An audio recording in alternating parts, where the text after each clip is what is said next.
राज्यात महायुती सत्तेत आहे। भाजप, अजित पवारांची राष्ट्रवादी आणि एकनाथ शिंदे यांची शिवसेना असे त्रिमूर्ती सूत्री सरकार अस्तित्वात आहे। मात्र बीडमध्ये भाजपने पालकमंत्री अजित पवारांच्या विरोधातच शड्डू ठोकलेला आहे। बीडमध्ये भाजप विरुद्ध अजित पवारांची राष्ट्रवादी अशी थेट लढत होताना पाहायला मिळणार आहे। त्यामुळे राजकारण तापणार आहे। पाहूया। बीड नगर परिषद निवडणुकीत भाजप विरुद्ध अजित पवार यांची राष्ट्रवादी असा सामना रंगला आहे।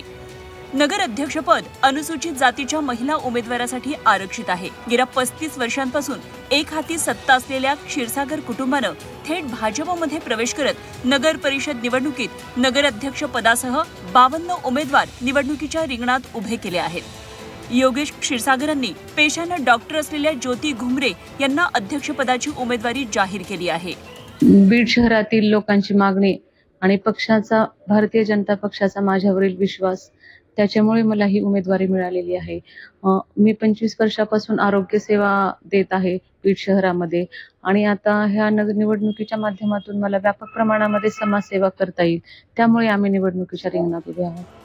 गेल्या 35 वर्षांपासून बीड नगर परिषदेवर क्षीरसागर कुटुंबाची एक हाती सत्ता होती। मात्र शहराचा हवा तसा विकास झालाच नाही असा आरोप राष्ट्रवादीकडून केला जातो आहे। क्षीरसागर कुटुंबानं केवळ भ्रष्टाचार करून शहराचा विकास नव्हे तर भकास करण्याचं काम केल्याचा आरोप राष्ट्रवादीच्या प्रेमलता पारवे यांनी केला आहे। 35 वर्षात नुसता भ्रष्टाचार केला, काय केलं?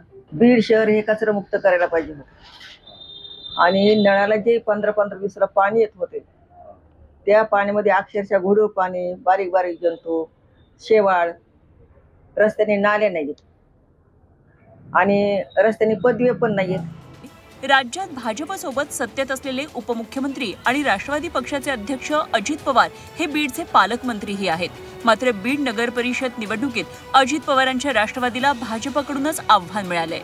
प्रचाराला आता सुरुवात झाली आहे। पुढल्या 10 दिवसात भाजप आणि राष्ट्रवादीच्या महत्त्वाच्या नेत्यांच्या सभांमधून प्रचाराचा खऱ्या अर्थानं धुरळा उडणार आहे। बीडकर जनता कोणाच्या पदरात यशाचं दान देते हे पाहणं औत्सुक्याचं ठरणार आहे। महेंद्र कुमार मुधोळकर, झी 24 तास, बीड।